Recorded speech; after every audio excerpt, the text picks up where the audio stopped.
Welcome to Seers, Beers, Knowers, and Doers, a podcast about intuition. Do you know what that is? Intuition to me is that inner sense or knowing that something is true, and yet I have no proof. But there's so many definitions, and there's so many ways it can come. I'm looking to bring together and share with you some amazing guests who have some amazing life stories and also some insights into how intuition can come. And I'm looking to gather those crows in the trees. I hope you're one of them. I hope that this podcast inspires you to be more connected to your intuition, and I hope that by doing that, we make the world a better place. Thanks for coming on this journey with me.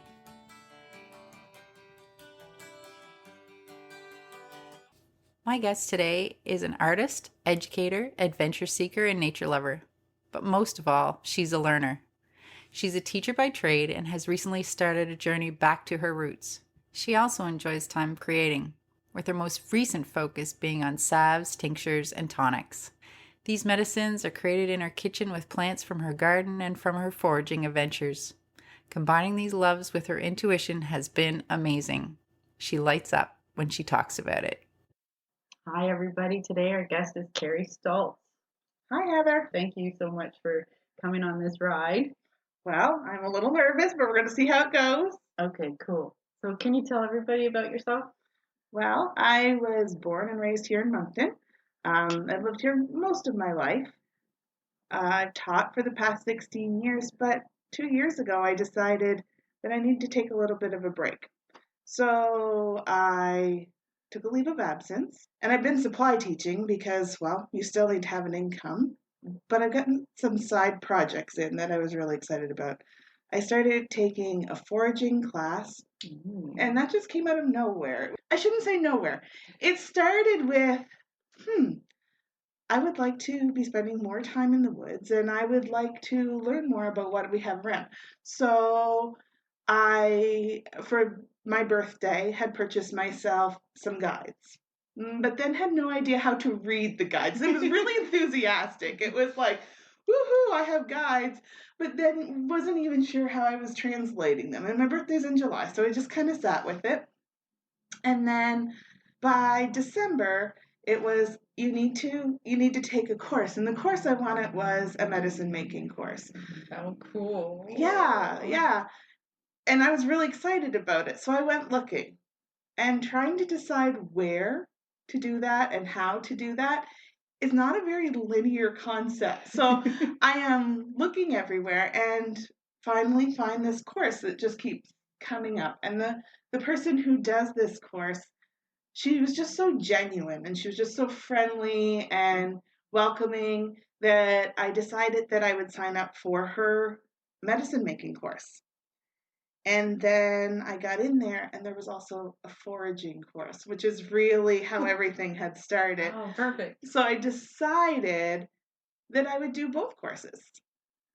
But I'm there with no money. So I have that moment where I'm like, this is not the best choice. But I couldn't give up that opportunity. So last year I did the foraging course. It was an online course. And this year I've been working on the medicine making course. And the things I get to learn are really astounding to me, actually. Do they speak to your soul? There's moments where it does, but when I was little, well, I say little, but my whole life, everyone in my life, we've spent time in the woods. I have very vivid memories of getting Mayflower bouquets with my grampy, or going to collect tea berries, or harvesting fiddleheads, or going fishing. Like, we spent a lot of time in the woods, and we spent a lot of time harvesting what was out there that we knew about. Okay, what was safe to eat? What was safe to eat, what was interesting, and it kind of all linked back to my great-grandmother. She knew a lot about this environment. So there was a lot of things that way, and it just seemed like there was magic there that I hadn't seen for a long time. Oh, nice. So it was accessing kind of that magic and that wonder that you have when you're little and walking through the woods. It comes back. I get excited about finding that there's hawthorn on a trail that we walked yesterday. And to know how that can support people and how it supports the environment, I like that. I like it a lot. Yeah, exactly. Yeah. One of the things you were telling me that I find interesting is that intuitively people will live by the plants they need to support their health. And I thought, holy cow, lots of people need liver support with all the dandelions in this Well, city. and it's funny, I've only found out that that was an older theory and some people still believe it. But what I had noticed is that as I learned about the plants and what they were used for, so I'd be in people's yards and I'd be like, oh, they've got some self-heal. Oh, they've got some yarrow growing. Oh, they've got dandelions and they have this. And I'm going, well, wow, that kind of speaks to what that person requires. So then I kind of started paying attention to what do I know about the person I that lives here, and what do I see in their space? And often I would see things that melded so perfectly with how that person needed to support. It was really kind of amazing. Yeah, I imagine it would, because then you'd be walking around ding, ding, ding, ding. Oh yeah. Oh yeah. Yeah. But you know what people don't like? Hey, you need this. The plants are so patient. They just stand there waiting. We're here. We're here. We're here, Yeah. smiling at you. Yeah. Yeah, supporting you even if you don't want to be supported, because we have pollen or We have energy. We're right here. Even people will say, you know, I feel this. And I look down and there's the plant that helps support that. Sometimes you're even just drawn to that space. Wow. But that's what I find. I'm curious as to what other people find who've done this kind of work, but I've noticed. Yeah. Yeah. Well, and you are detailed. You will do the math, and you also are somebody who picks up on the vibration of people, how they're doing emotionally and energetically and physically without even trying. It's like you look at a puzzle and the puzzle's already done. So. It's always been that way, Heather. And I didn't know that. For the longest time, I had no idea that that was happening. So I would be inundated with this information that I didn't realize other people weren't necessarily processing. Once you figure out that that's actually happening to you, it takes a little bit of time to adjust. I'm sure.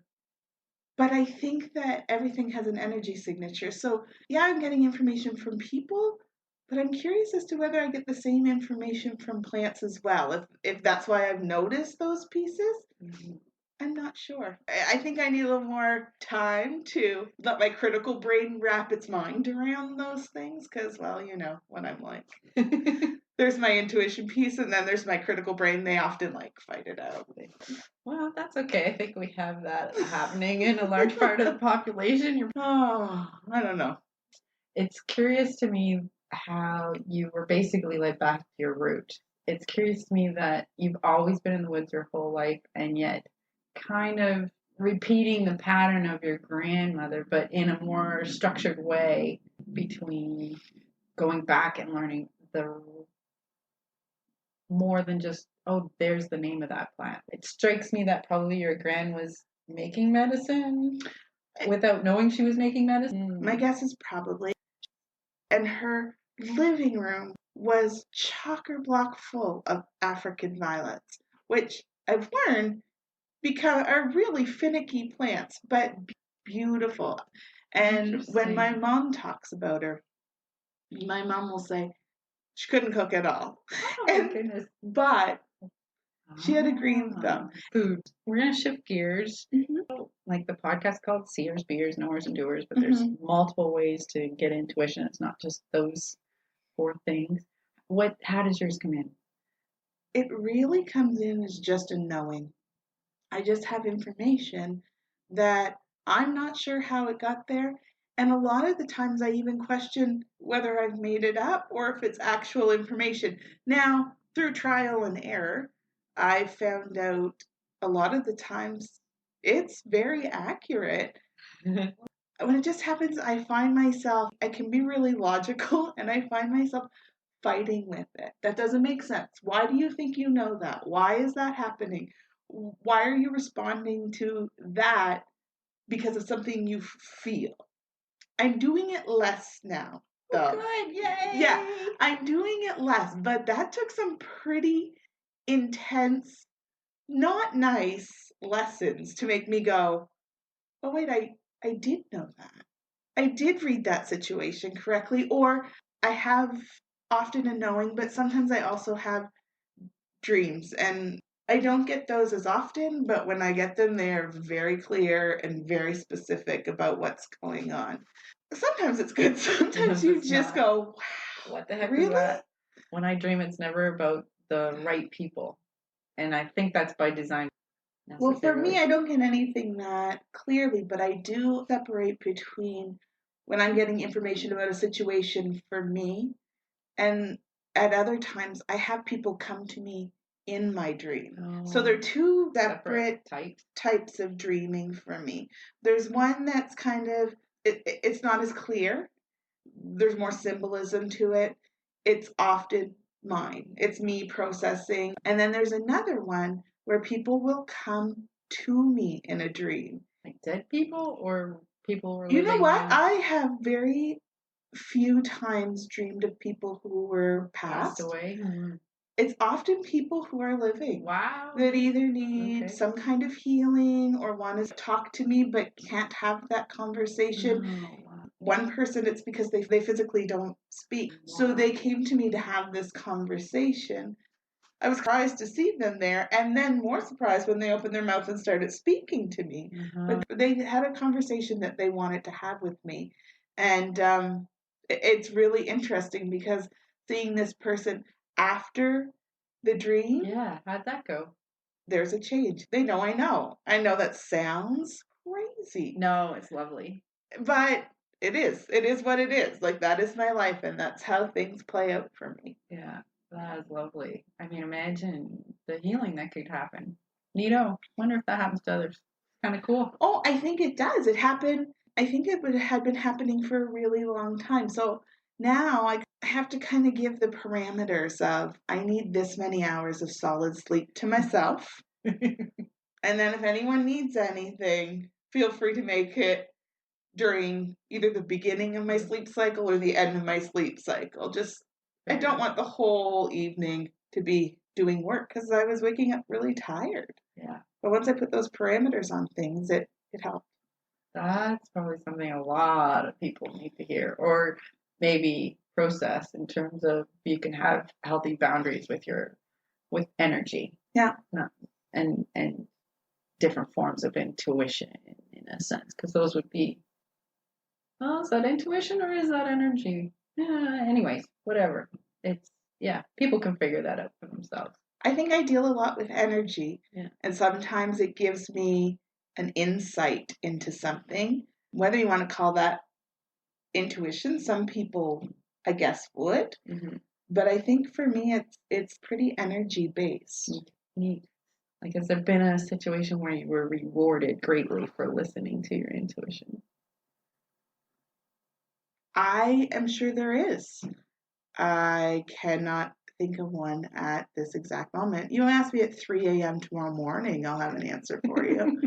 So if I think of the joy you have when you get in the woods with a dog, mm-hmm. and get to do kind of innately what you've been drawn to do. It's joy. And I guess maybe that's part of my issue is that I try to see things as an adventure and I try to take joy from all things. So have I been rewarded? Yes. Can I give you a specific example? No. I think I'm rewarded a lot, mm-hmm. by the people that I have around me, mm-hmm. by the situation that I currently get to live in, the fact that I could take some time off of work and was able to supply teach for 2 years. Like, that in and of itself has its own kind of reward. Don't get me wrong, it was hard fought. It was logical brain fighting intuition. Intuition saying you need to back up for a little bit. Logical brain saying, but you have a good job and a good salary and a good this and a good that. And it was, yes, I do. but now I need this for a while. Mm. So I guess the past 2 years have been a great experience, but it was a hard fought fight with my intuition. And sometimes a hard fought fight with people who love me. What are you doing? I'm just not going to go to work. How's that?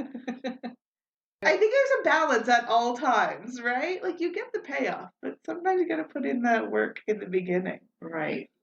I remember you sharing a few stories of people in the hall going, but you're a full-time teacher. What are you doing substituting? And then the pennies were dropping like, oh, you don't have report cards. You're a teacher. Oh, you don't have administration stuff. Oh, wait. How do I do that? Oh, I don't know if I could do that. And many years ago, there is an amazing, crazy intelligent woman that I've had the opportunity to work with who was doing a deferred. So, and when you teach, sometimes you can take money off of your salary during the time that you're working so that it covers a salary for when you're not working. Okay. So you can take like 6 months off if you put in so much time. And she was doing that in really quick succession. It's called the 2/3. So over 2 years, she'd get 6 months off in the third year, which is a really big cut when you're looking at the end of the day paycheck. Yeah. And I remember looking at her and saying, I couldn't afford that. And very sweetly, gently, calmly looked at me and said, well, you choose not to afford that. And at the time, I thought, you don't know me. You don't know who, you don't know me. But I respect this woman so much that I'm like, okay. So I took it. And then on this side of things, I have people saying, well, I can't afford that. I can't afford to take time off. I can't. And I think to myself, you're choosing not to do that. So it's echoed back. Yeah. Like I hear her. Cool. Yeah. Well, and I mean, I've had the same experience when I quit the corporate and came to this. The salary, I retired, so I was taking money from my RSPs and use that money to go back to school. And my shopaholic spent a lot of money and time in retail land, got happy with grocery shopping. So the actual amount that I spent in time and money out there in retail land dropped significantly because I actually was happier. I found that, but it wasn't that easy of a process for me. It was moments where I'm like, I'm just gonna find something else to do because I'm not gonna run out and be mass consumer of something because I'm looking for something to do. So for me, it took a little bit of recognizing that about myself first. And once I recognized that, it was able to well, I don't want to do that. So let's back up here and let's do something else. I would say finding something in the woods that you can introduce to somebody that you love as a food or a medicine is as good a high. Yeah. For sure. Yeah. By the look on your face, a better high. It is a better high. It is. I just felt that was too cheesy to say. And I've been one of those people who've been in the woods with you, and you light up as soon as you do that connection of teaching, which I find interesting because that's the career choice you made. Yeah. But as soon as you go into, let me share this information I've got Love it. about this, you're just like glittery. Yeah, I love it. Well, sometimes I can share with you something, and for you in particular, I know that if I share it with you, it might not be yours, but you're going to run into the person who needed to know that. Right. And that's what I love. I love such is you have so many people that you're in contact with that are looking for certain things. You were describing a plant that was all about PTSD and trauma before this podcast, and I immediately went to, we've just as a city went through trauma 5 years ago, Right? And yet there's these cool plants that are just sitting here waiting energetically even to support us. That's what my head does, but yeah, absolutely, it's but here. Then we turn around as a society and stomp on or pick or do something damaging. I think part of what we don't realize with plants is that I'm not saying that you should look at plant medicine specifically and completely turn your back on Western medicine. There's a time and there's a place for but everything. Even just walking in the woods more as a society would help us. I think. Oh, absolutely. But I think that what happens in that regard is that people don't realize it took you time to develop whatever it is you're concerned about. So if you're looking at something natural like a plant, it's going to take it time to work. Like, it's not the fast route. Plants don't work as magic bullets. You know, you have an infection and you need some kind of anti-something and it's got to happen very quick, then you have got to go to your doctor. Yeah. Now, the question is, how did it get to that state in you that you didn't see it before? You have that disconnection that you didn't see, that you were either pushing yourself too much or something was not working well. Lowering the immune system. Yeah, we're so disconnected that we're not seeing when things start to go awry. If we could see where they start to happen, I think that plant medicine is an incredibly powerful ally. Prevention. It will work. Most of our medications are based on plants. Yeah. I think we have it that will work for anything. It's just that, do we have enough time to let the plant work? Sometimes we've let it go so long we don't have enough time to let the plant work. And so the question is, how did we let it go so long? And I think it's because we're disconnected in a big, big way. True enough. Okay, so now I'm going to go into a process that you put on my radar screen. Okay. After the Actors Studio questions. So, woods or beach?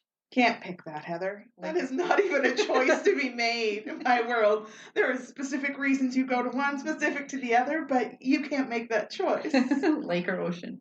Ocean. Dog or cat? Nope. Can't do that one either. Staycation travel? Yeah, both of those. I think they both have their merits. I'm not really good at I'm not really good at choosing. Can you tell I'm indecisive? Sweet or salty? Salty. Sour, savory? Savory. Winter, summer? Well, snowshoeing and swimming. If whatever one I can do both of those in. I want to snowshoe and swim. Music, silence? Silence. Day or night? Night. Favorite book? Well, for those of you who haven't been in my house, I have a wall of books. So, favorite book is a really tough question. I'm going to say A Fine Balance by Rohit Mystery.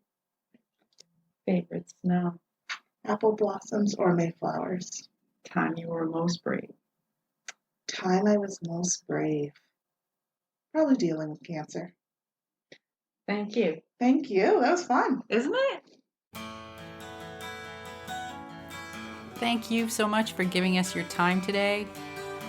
We truly appreciate our guests for sharing their stories and insights about how intuition has impacted their lives. And I'm so grateful for Peter Trainer for his time in giving me this original music. It's now your turn. It's your turn to listen and act on your own intuition and help make the world a better place. Until next time, keep seeing, being, knowing, and doing. If you like this podcast, please share it. If you want to find others like it, go to www.healingvitality.ca or wherever you would find your podcasts. We would love to have you join us on this journey. Come be a crow sitting in the tree. Be part of our community.